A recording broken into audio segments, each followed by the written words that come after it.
بسم الله الرحمن الرحیم. السلام علیکم ورحمت الله وبرکاته. عزتمند مسلمانانو ورونو او خویندو، امید لرم چې تاسو به روغ جوړ به او خوشحال به. زما د الله رب العزت نه دا دعا دا سوال دی چې تاسو چرته هم یې، الله رب العزت مو همیشه د پاره روغ جوړ خوشحاله او آباد ساته. امین. عزتمندو، نن د یوې نوې او خاص وظیفې سره زه ستاسو مخکې حاضر یم. محترمو، نن درته یو عظیم الشان وظیفه بیانوم چې دا ډیره طاقتوره او ډیره زیاته مجربه وظیفه ده. دا وظیفه زما عزتمندو د الله اکبر وظیفه ده. صرف او صرف د اور ورځو وظیفه ده چې هر څنګه حاجت دی وي، ناممکنه حاجت دی ولی نوي، کریم رب درته ضرور دغه حاجت پوره کوي. یا د زړه یو جایز خواهش دی نو د دې وظیفې په برکت سره به الله جل شانه ستاسو حاجت لازمن پوره کوي ان شاء الله تعالی. چې کله تاسو دا وظیفه وکړئ، ډیر حیران کن کمالات دي، ډیر حیران کن فواید دي د دې الله اکبر وظیفه. ان شاء الله تعالی چې کله تاسو دا وظیفه وکړئ، ډیر حیران کن کمالات دي، ډیر حیران کن فواید دي د دې الله اکبر وظیفه. د دې وظیفه ازمیخ لازمان صرف یو ځل په خپل ژوندۍ کې تاسو وکړئ، د خپل حاجتونو د پوره کېدو د پاره، د خپل مقصدونو د پاره او د خپل حاجتونو د پوره کېدو د پاره، د خپل مشکلاتو حل کېدو د پاره لازمان د وظیفه تاسو خامخا وکړئ. زما عزتمندو، د ویډیو شروع کېدو نه مخکې تاسو ټولو ناظرینو سامعینو په خدمت کې دا درخواست دی چې تاسو اسه هم ویډیو ګورئ. چینل مولا تر اوسه پورې سبسکرایب کړی نه نو برای مهرباني دا چینل سبسکرایب کړئ. سبسکرایب سره خوا کې د ټاله والا نشان دی، دا تاسو کلیک کړئ او سلیکټ علی کړئ د دې لپاره چې د هر راتلونکي ویډیو نوټیفیکیشن تاسو ته ملایويږي. ځکه چې زما عزتمندو په دې چینل کې زه تاسو ته هر قسم مستند وظایف راوړم. هغه مستند وظایف چې ما ته خپل استادانو د غوي اجازه راکړې ده. د دې نه علاوه زما عزتمند استادو تعویذونه پکاروي، تاسو نقوش پکاروي، نو ما سره زما په واتس اپ نمبر باندې تاسو رابطه کولی شئ. محترمو، کچره تاسو د الله اکبر د عظیم الشان عالی شان وظیفه کول غواړئ نو ویډیو اخره پورې وګورئ او سکپ کوئ. ما زما عزتمندو، زمونږ هغه رونه او خویندې چې د هغوی یو حاجت ته یو مقصد دی او لا تر اوسه پورې دغه مقصد او دغه حاجت پوره شوی نه دی او تاسو ډیر زیات وظایف وکړل، ډیر زیات ختمونه مو وکړل او حاجت مو لا تر اوسه پوره شوی نه دی او مشکل مو لا تر اوسه پورې حل شوی نه دی. نو محترم، دا نننۍ وظیفه چې زه تاسو ته بیانوم دا انتهایی طاقتور او پاورفل وظیفه ده چې په کومه طریقه او ترتیب زه تاسو ته بیانوم. نو زما محترمو، په دغه طریقه باندې، په دغه ترتیب باندې تاسو دا وظیفه وکړئ، په کامل یقین سره تاسو وکړئ ان شاء الله تعالی. په ذمہ دارۍ سره زه تاسو ته دا خبره کوم چې د ستاسو کم حاجتونه وي، د لوی نه لوی حاجتونه ولې نه وي، الله جل شانه به ضرور پوره کوي. د کلونو راسي او حاجت وي او مقصد وي نو محترم، صرف او صرف ورځ تاسو دا وظیفه وکړئ. ورځ بلا مکمل شوی نه وي چې الله جل شانه به د داسې طرف نه د ستاسو دغه مقصد او دغه حاجت پوره کی چې د ستاسو په وهم او ګمان کې به هم نوي. مشکلات به الله جل شانه ختم کی، مصائب به الله جل شانه ختم کی، پریشانه به مو الله جل شانه ختم کی. په زندګۍ کې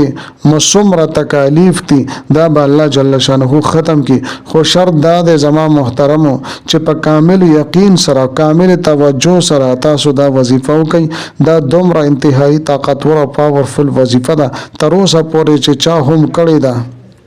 ډیر زیات ثمرات او برکات ورته حاصل شوي دي. زما عزتمندو، د رشتې لپاره هم تاسو دا وظیفه کولی شئ. زمونږ خبرونه او خویندې چې رشتې نه وي شوي هغه دا وظیفه وکي، کریم رب په داسې ځای کې رشته ورکړي چې ټول عمر به په هغې باندې خوشحاله. یا زما عزتمندو، داسې وروڼه او خویندې چې هغوی واده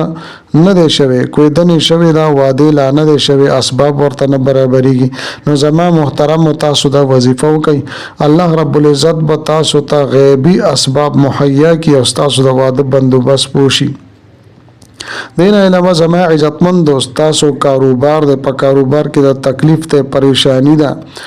تاسو دا وظیفه وکئ الله رب العزت په تاسو ته په کاروبار کې خیر او برکت واچي یا کاروبار منشتا الله رب العزت په حلال مزدوري د روزګار سبب تاسو لپاره وګرځي دین علاوه زما عزتمند د نوکرۍ د لپاره هم تاسو دا وظیفه کولی شئ بهترین ځای کې الله جل شانو تاسو ته نوکری در نصیب کی یا اولاد منوي یا نارینه اولاد منوي نو زما محترم تاسو دا وظیفه وکئ الله رب العزت په تاسو ته نارینه نیک صالح اولاد به درعطا کی لومبنه خبره دا زما عزتمندو چې دا وظیفه به تاسو ورځ په مخه باندې کوي ترتیب او طریقه کار اداره چې په کوم رزم تاسو دا وظیفه شروع کنو شروع کول شي ورځ به بیا په مخه باندې کوي کله چې مو د سحر منځ کو نو په خپل ځای باندې به تاسو کې نه او درې پیری به تاسو درود شریف وایي دینا پس به 100 مرتبه سل پیری بتاسو الله اکبر الله اکبر د دې ورته وظیفه وکي او بیا به اخیره کې درې پیری درود شریف وایي دغه رنګ زما عزتمند د ماسپخین موز نه پس شکل ماسپخین منځو کو نو بیا به درې پیری درود شریف وایي او سل پیری به الله اکبر وایي او بیا به درې پیری درود شریف وایي دغه رنګ زما عزتمند مازیګر موز نه پس بم دا عملو کوي د ماخام موز نه پس بم دا عملو کوي او د ماسختن موز نه پس به هم تاسو دا عملو کوي نو دې سره بس تاسو د ډومبه ورځې چې کوم وظیفه ده دا به مکمل شي بیا زما محترم په دوه مرز باندې چې تاسو دا وظیفه کوئ نو بیا به مخ کې او ورستو درې پیری تاسو درود شریف وایي او الله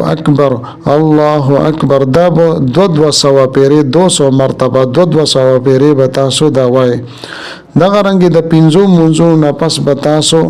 د طریقې سره به دا عمل جاری وساتئ په درې مرز به بیا زما عزتمند د پینځو واړه منځونو پسې بیا 300 پیری الله اکبر وایي او یو خابل خوابته نه 3 پیری درود شریف وایي یعنی مخ کې اورستو دغه طریقې سره زما محترم تاسو به سلسل پیری الله اکبر روزانه تاسو سیوا کوئ په اخیری ورځ باندې به تاسو 3 پیری درود شریف وایي او بیا به 700 مرتبه 200 پیری به الله اکبر او بیا ورپسې 3 پیری درود شریف وایي نو و مرز باندې به 700 پیری د سحر موز نه پس 700 پیری د ماسپخین موز نه پس او 700 پیری د مازیګر موز نه پس او 700 پیری د ماخام موز نه پس او 700 پیری بیا د ماسختن موز نه پس کله چې مو د ماسختن موز نه پس اخیری ورځ باندې دا وظیفه وکړه نو بیا به انتهایی توجه سره عجزه و انکساری سره به د الله رب العزت په دربار کې لاس پورته کوي او د الله رب العزت نه په عجزه سره په جلا سره په ګلګلا سره به د الله رب العزت نه دعاګانې وغواړي ان شاء الله تعالی چې سم مسله هم وي الله رب العزت به په خپل کامل قدرت سره رفع دفع کی ستاسو پریشانه تکلیفونه غمونه مصیبتونه به الله جل شانو ختم کی ستاسو د زړه چې کوم جایز خواهشات دي ستاسو مقاصد دي الله جل شانو به تاسو په خپل مقاصدو کې کامیاب وګرځي زما عزتمندو امید لرم چې دا ویډیو دا وظیفه بستا ډیره زیاته خوښی وي که ویډیو مو خوښی ویډیو لایک کړئ چینل سبسکرایب کړئ ملاوي غم متاو سره بل ویډیو کې بل وظیفه سره تر هغه وخت پورې ماته اجازه راکړئ د لوی الله په امان